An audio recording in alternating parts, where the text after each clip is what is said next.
Hello everyone, how are you doing? This is MD Tech here with another quick tutorial. In today's tutorial I'm going to show you guys how to reset the Google Chrome web browser without the need to reinstall the browser itself. So hopefully this should be a pretty straightforward tutorial today, and without further ado, let's jump right into it.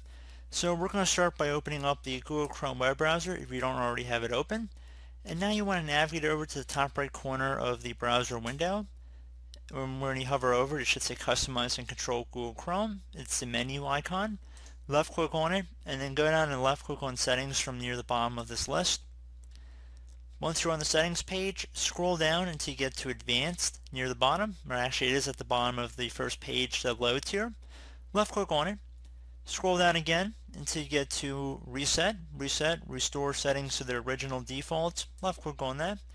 You will get a little pop-up here saying this will reset your startup page, new tab page, search engine, and pin tabs.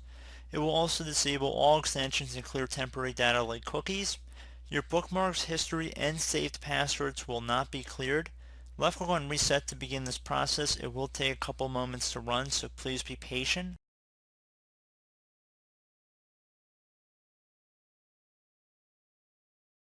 And once it's done, I'd recommend closing out of your web browser, reopen it, and that should be about it. So I do hope this brief tutorial was able to help you guys out, and as always, thank you for watching, and I do look forward to catching you all in the next tutorial. Goodbye.